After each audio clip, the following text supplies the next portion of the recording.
ഇപ്പോൾ വരുന്നൊരു വാർത്തയുടെ വിശദാംശങ്ങളിലേക്ക് പോകാം. കരമന അഖിൽ വധക്കേസിൽ ഒരാൾ കൂടി പിടിയിലായി. മുഖ്യപ്രതികളിൽ ഒരാളായ വിനീത് രാജാണ് അറസ്റ്റിലായത്. വിവരങ്ങൾ വിഷ്ണു കരുണാകരൻ നൽകും. വിഷ്ണു, എവിടെ വെച്ചാണ് ഇയാൾ പിടിയിലായത്? ഈ സംഭവത്തിൽ ഇയാൾക്കുള്ള പങ്ക്, ഒപ്പം തന്നെ ഇനി പിടിയിലാകാനുള്ളത് ആരാണ്? അയാളെക്കുറിച്ചുള്ള അന്വേഷണം എങ്ങനെ പുരോഗമിക്കുന്നു?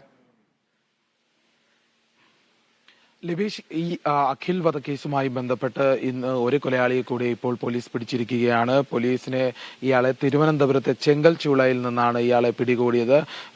തലസ്ഥാന നഗരത്തിനുള്ളിൽ നിന്നാണ് ഈ പ്രതിയെ പോലീസിന് കണ്ടെത്താൻ സാധിച്ചത്. ഏതായാലും കരമനയിലെ അഖിലിനെ കൊലപ്പെടുത്തിയ സംഘത്തിൽ ഇനി ഒരാൾ കൂടി മാത്രമാണ് പിടിയിലാകാനുള്ളത്.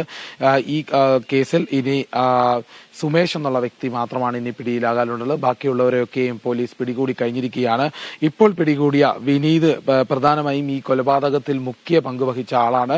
കല്ലെടുത്ത് ഈ അഖിലിന്റെ തലയിലും ശരീരത്തിലും പലതവണ ആഞ്ഞെറിഞ്ഞത് ഈ വിനീത് തന്നെയാണെന്നാണ് പോലീസിന്റെ സ്ഥിരീകരണം. CCTV ദൃശ്യങ്ങളിലും അത് സൂചിപ്പിക്കുന്നുണ്ട്. കമ്പിവടി കൊണ്ട് കൂടുതൽ ക്രൂരമായി മർദ്ദിച്ച വ്യക്തിയാണ് അഖിൽ എന്ന അപ്പു. അയാളെയാണ് രാവിലെ തമിഴ്നാട്ടിൽ നിന്നും പോലീസ് പിടികൂടിയത്. ഇപ്പോൾ ഈ മുഖ്യ പ്രതികളിൽ 3 പേരിൽ 2 പേരാണ് ഇപ്പോൾ പിടിയിലായിരിക്കുന്നത്. ഇനി ഒരാൾ കൂടി മാത്രമാണ് പോലീസിന്റെ പിടിയിലാകാനുള്ളത്. ഏതായാലും പ്രതിയെക്കുറിച്ചുള്ള വിവരം പോലീസിന് ലഭിച്ചതായാണ് സൂചന. അയാളെ കൂടി ഉടൻ കണ്ടെത്താൻ സാധിക്കുമെന്നുള്ള ഒരു പ്രതീക്ഷയിൽ തന്നെയാണ് പോലീസ് അന്വേഷണം പുരോഗമിക്കുന്നത്.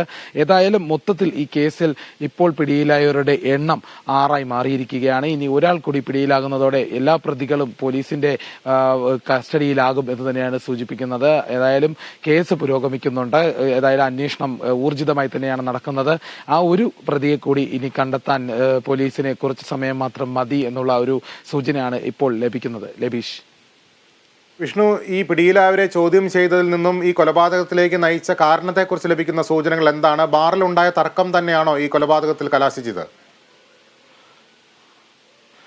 ലിബീഷ്, തീർച്ചയായിട്ടും ബാറിലുണ്ടായ ആ സംഘർഷം തന്നെയാണ് ഈ കൊലപാതകത്തിലേക്ക് നയിക്കുന്നതെന്ന് തന്നെയാണ് ഇതുവരെയും ലഭിച്ചിരിക്കുന്ന വിവരം.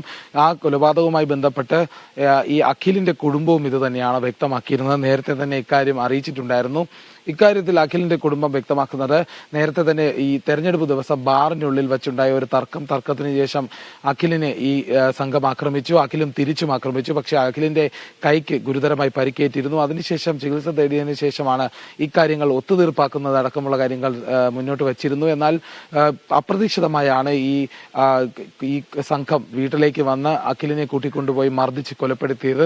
ഏതായാലും ഈ ബാറിലുണ്ടായ തർക്കവും അതിനെ തുടർന്നുണ്ടായ സംഭവങ്ങളും തന്നെയാണ് ഇതിന് പിന്നിലെന്നാണ് ഇപ്പോഴും വിവരം ലഭിച്ചിരിക്കുന്നത്. ഏതായാലും പോലീസ് ഇവരെ കൂടുതൽ ചോദ്യം ചെയ്യും. ഒരാൾ കൂടി കസ്റ്റഡിയിലായതിനു ശേഷമായിരിക്കും ഇതിനുള്ള വിശദീകരണം ലഭിക്കുക. ലബീഷ്. വിഷ്ണു, ഇപ്പോൾ ഈ സംഭവവുമായി ബന്ധപ്പെട്ട് ഇനി ഒരാൾ കൂടി മാത്രമല്ലേ പിടിയിലാകാനുള്ളൂ? ഈ കേസിന്റെ ആസൂത്രണത്തിൽ ആരെങ്കിലും പങ്കുണ്ടോ എന്നുള്ളതിനെ കുറിച്ചുള്ള അന്വേഷണം എങ്ങനെ പുരോഗമിക്കുന്നു? ലിബീഷ്, ഈ കേസിൽ ആസൂത്രിതമായ ഒരു കൊലപാതകം തന്നെയാണെന്ന് പോലീസ് എന്തായാലും നേരത്തെ തന്നെ അത് കണക്ക് കൂട്ടിയിട്ടുണ്ട്. അതിൽ ഗൂഢാലോചന നടത്തിയവരെ അടക്കം പോലീസ് കസ്റ്റഡിയിൽ എടുത്തിട്ടുണ്ട്. ഏതായാലും ഇനിയും ആളുകൾ ഇതിൽ പങ്കാളികളായി ഉണ്ടോ എന്നടക്കമുള്ള കാര്യങ്ങൾ പരിശോധിച്ച് വരുന്നുണ്ട്. ഏതായാലും കഴിഞ്ഞ ദിവസവും ഇന്നുമായി തന്നെ പിടികൂടിയവരിൽ ഗൂഢാലോചന നടത്തിയവരെയും കഴിഞ്ഞ ദിവസം പോലീസ് കസ്റ്റഡിയിലെടുത്തിരുന്നു. ആദ്യം തന്നെ അവരെ കസ്റ്റഡിയിലെടുക്കാൻ സാധിച്ചിരുന്നു. ഒരു ദിവസം ഈ കൊലപാതകം നടന്ന് പിറ്റേ ദിവസം രാവിലെ തന്നെ ഈ പ്രതികളെ കണ്ടെത്താൻ സാധിച്ചിരുന്നു. വാഹനം തയ്യാറാക്കി നൽകിയവർ, ഗൂഢാലോചനയിൽ പങ്കെടുത്തവർ, വാഹനം ഓടിച്ചിരുന്നവരടക്കമുള്ളവരെ ഇന്നലെ തന്നെ പോലീസ് കസ്റ്റഡിയിലെടുത്തിരുന്നു. അതിനുശേഷമാണ് മുഖ്യ പങ്ക് വഹിച്ച ഈ 3 പ്രതികളിൽ 2 പേരെ ഇന്ന് പിടികൂടാൻ സാധിച്ചത്. ഇനി ഒരാൾ കൂടി പിടിയിലാകുന്നതോടെ ഈ കൊലപാതകത്തിൽ നേരിട്ട് പങ്കെടുത്തവരെ എല്ലാം പോലീസ് കസ്റ്റഡിയിലെടുത്ത് കഴിയും. പക്ഷേ മറ്റുള്ളവരാരെങ്കിലും ഇനി ഗൂഢാലോചനയിൽ പങ്കെടുത്തിട്ടുണ്ടോ എന്നടക്കമുള്ള കാര്യങ്ങൾ പരിശോധിക്കും. കാരണം 2019 അനന്തു വധവുമായി ബന്ധപ്പെട്ട്, അനന്തു കൊലക്കേസുമായി ബന്ധപ്പെട്ട് ഈ ശിക്ഷ അനുഭവിക്കുന്ന അല്ലെങ്കിൽ വിചാരണ നേരിടുന്ന പ്രതികൾ ഭൂരിഭാഗവും ഈ കേസിൽ ഉൾപ്പെട്ടിട്ടുണ്ട് എന്നാണ് ഇപ്പോൾ വ്യക്തമാകുന്നത്. അതുകൊണ്ട് തന്നെ മറ്റ് ആളുകളിലേക്കും കേസ് വ്യാപിപ്പിക്കാൻ സാധ്യതയുണ്ട്. ഏതായാലും പോലീസ് കൃത്യമായ സൂക്ഷ്മമായ ഒരു അന്വേഷണം നടത്തും. അതിനുശേഷമായിരിക്കും ഇതിനെക്കുറിച്ചുള്ള വിവരങ്ങൾ ലഭിക്കുക. ലബീഷ്. ശരി വിഷ്ണു. കരമനയിലെ അഖിൽ കൊലക്കേസിൽ മുഖ്യ പ്രതികളിൽ ഒരാളായ വിനീത് രാജിനെ പോലീസ് കസ്റ്റഡിയിലെടുത്തിരിക്കുകയാണ്. തിരുവനന്തപുരത്തിലെ ചെങ്കൽച്ചോളയിൽ നിന്നാണ് പ്രതി അറസ്റ്റിലായത്. വിവരങ്ങളാണ് വിഷ്ണു കരുണാകരൻ നൽകിയത്.